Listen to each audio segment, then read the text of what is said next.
नमस्ते। मैं डॉक्टर सुधीर शांडिल्य पेशे से ऑर्थोपेडिक सर्जन हूँ। लोग मुझे गोपालाचार्य द बेस्ट एस्ट्रोलॉजर के नाम से भी जानते हैं।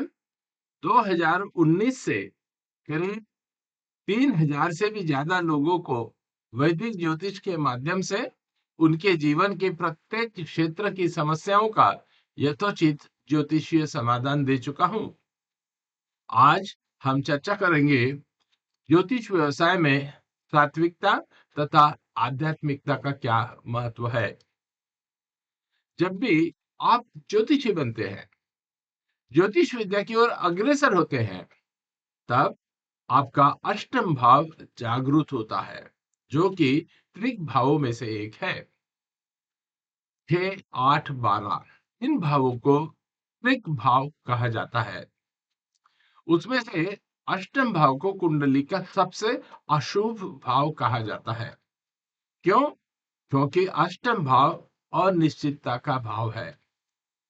जागृत अष्टम भाव की अशुभता दूर करने हेतु आपको सात्विकता तथा आध्यात्मिकता का स्वीकार करना होगा।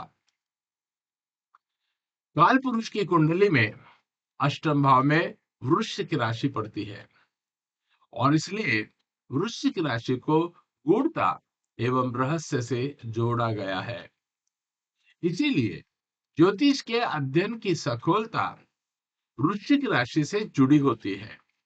सारे गूढ़ विज्ञान, अलौकिक, पराशक्ति आदि का अधिकार या शक्ति वृश्चिक राशि के पास होता है।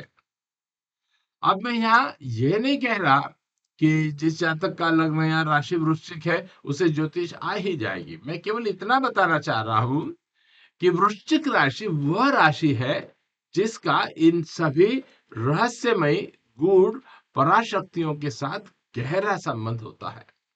हालांकि मैंने अनेक वृश्चिक लग्नों के व्यक्ति जिनके लग्न में ही चंद्र स्थित है, उनको ज्योतिष के प्रति गहरा आकर्षण रखते पाया है।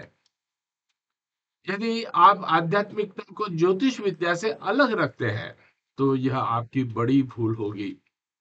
एक सफल ज्योतिषी बनने के लिए आप में सत्व गुण कूट कूट कर भरा रहना आवश्यक है। क्योंकि लोग सोचते हैं कि मेरा चंद्र अष्टम भाव में स्थित है या मेरा चंद्रमा नीच का है, तो बिल्कुल ठीक है। यह ग्रह स्थिति आपको संशोधन और गूढ़ विज्ञान की ओर आकर्षित जरूर करेगी, किंतु अगर आपके पास आध्यात्मिक मनोवृत्ति नहीं है, सिद्धि नहीं है या मंत्र शास्त्र नहीं है, आपके पास सतो गुणों का भंडार की बेहद कमी है और ढेर सारा रजो एवं तमोगुणों का भंडार है, तो ऐसे परिस्थिति में समस्याएं निर्माण अवश्य होंगी। एक सफल ज्योतिषी बनने के लिए आपको मांसाहार एवं नशे से दूर रहना बहुत जरूरी है। यहां तक कि आप चाय और कॉफी तो पी सकते हैं, किंतु उनकी बुरी लत आपको नहीं होनी चाहिए, एडिक्शन नहीं होना चाहिए। जैसे आप ज्योतिषी तो बन गए, किंतु यदि आप दिन भर सिगरेट पीते जा रहे हैं, आप सिगरेट पीना कोई पाप तो है नहीं, किंतु अत्यधिक सिगरेट पीने से आपका केतु प्रभावित होता है, आपकी अंतः प्रज्ञा कम हो जाती है। सिगरेट के धुएं के प्रभाव से आपके मस्तिष्क की सोचने की, पूर्व अनुमान लगाने की, पूर्वाभास की क्षमता कम हो जाती है। उसके बाद आप केवल गणितीय विश्लेषण पर ही आधारित निर्णय दे सकते हैं। आप अपनी पूर्वाभास की क्षमता का उपयोग नहीं कर पाएंगे।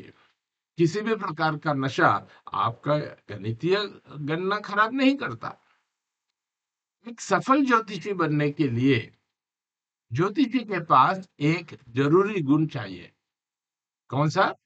कि किसी भी कुंडली को देखने के बाद उसके मन में केवल उन्हीं योगों का ख्याल आए जो जातक की समस्या का समाधान दे सके। और यह बात तभी संभव होगी जब ज्योतिष के पास अधिक सात्विकता होगी और उसकी अंतः प्रज्ञा जागृत होगी। वैसे नहीं तो 8,400 से ज्यादा ग्रह योग पाराशरी होरा शास्त्र में वर्णित है, और उनमें से केवल 15 या 20 ग्रह योग किसी भी कुंडली में हम खोजते हैं। अब इतने ग्रह योगों में से जिन्हें जिन्हें हमने चुना है, क्या उससे जातक की समस्या का समाधान निकला? नशे की आदत के कारण केतु खराब होकर ज्योतिषी को सटीक ग्रह योग याद नहीं आएगा। यदि आप उचित ग्रह योगों को किसी की कुंडली में खोज पाते हैं जो उसकी समस्याओं का समाधान दे सके, तो समझिए कि ईश्वर की आप पर कृपा है। ईश्वर कहते हैं कि मैं तुम्हें केवल उन्हीं ग्रह योगों को देखने की प्रेरणा दूंगा जिससे तुम्हारे जातक का काम बन जाए।